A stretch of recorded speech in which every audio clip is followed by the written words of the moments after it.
Today is vlogging day. I'm just living out my fangirl moment. So yes, let's go.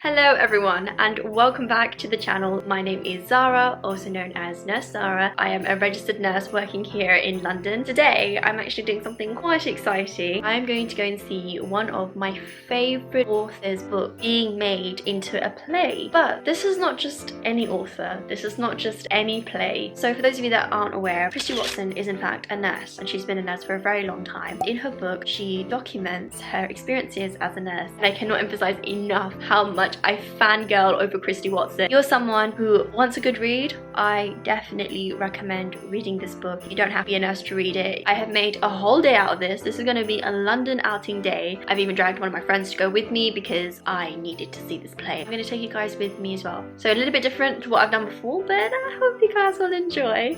So yes, let's go.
Hi Christie, my name is Zara. I'm actually also a nurse, and when I read your book I couldn't help but feel a range of emotions from like being happy and crying at the same time because I couldn't help but relate.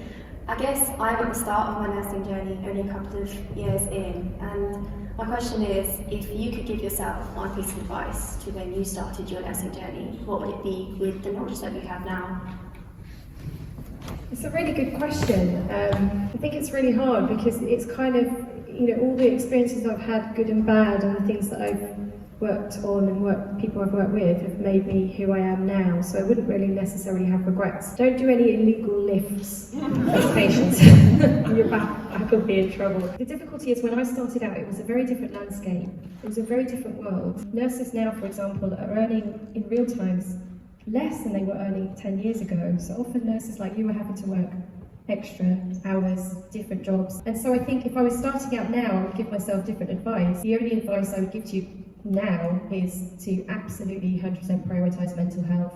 When we talk about risk to nurses, when we talk about PPE, lots of people, when I went back to clinical work during the COVID pandemic, everyone was worried about physical health, obviously with absolutely good reason. But nobody was really thinking about mental health. And something like 40% of critical care nurses have now got PTSD symptoms. And that is potentially a lifelong, life-changing illness. So I think what I would say to you is absolutely prioritise your mental health and know that it's a real risk and get that support network around you and make sure that you take it very, very seriously, that this is something that is a risk for nurses. It's